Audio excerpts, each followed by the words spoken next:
ইতিহাসের পাতায় কিছু নাম রয়েছে যাদের গল্প শুনলে আজও বুকের ভেতর বিদ্রোহের আগুন জ্বলে ওঠে।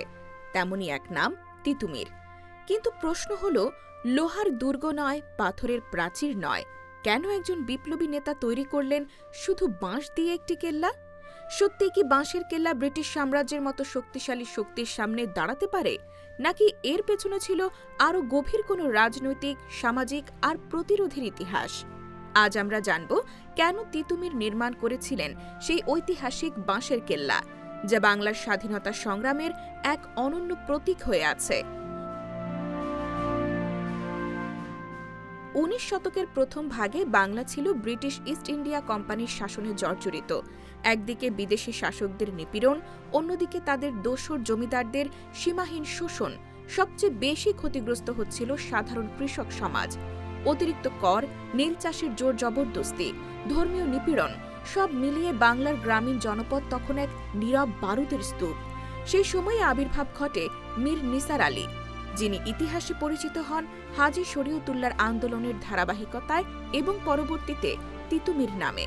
তিনি শুধু ধর্মীয় সংস্কারক নন, ছিলেন একজন রাজনৈতিক সচেতন বিদ্রোহী নেতা।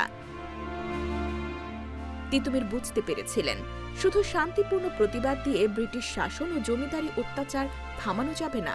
প্রয়োজন সংগঠিত প্রতিরোধ, প্রয়োজন আত্মরক্ষার প্রস্তুতি। এই ভাবনা থেকেই তিনি উত্তর ২৪ পরগনার নারিকেলবাড়িয়া এলাকায় নির্মাণ করেন বাঁশের কেল্লা। এটি কোনো সাধারণ ঘাঁটি ছিল না, এটি ছিল একটি পরিকল্পিত সামরিক কেন্দ্র। চারপাশে বাঁশের মজবুত প্রাচীর, ভেতরে প্রশিক্ষণের জায়গা, অস্ত্র সংরক্ষণের ব্যবস্থা, সব মিলিয়ে এক অভিনব দুর্গ, যা স্থানীয় উপকরণ দিয়েই গড়ে তোলা হয়েছিল। এই কেল্লা নির্মাণের পেছনে প্রথম ও প্রধান কারণ ছিল ব্রিটিশ ও জমিদারদের শোষণের বিরুদ্ধে সংগঠিত প্রতিরোধ গড়ে তোলা। তিতুমির কৃষকদের নিয়ে একটি শক্তিশালী বাহিনী তৈরি করতে চেয়েছিলেন, যারা অন্যায়ের বিরুদ্ধে রুখে দাঁড়াতে পারবে। দ্বিতীয়ত, এটি ছিল সামরিক প্রস্তুতির কেন্দ্র। এখানে অনুসারীদের লাঠি, বল্লম, তরবারি চালনার প্রশিক্ষণ দেওয়া হতো, যাতে প্রয়োজনে তারা ব্রিটিশ বাহিনীর মোকাবেলা করতে পারে। তৃতীয়ত, বাঁশের কেল্লা ছিল আত্মরক্ষার আশ্রয়স্থল।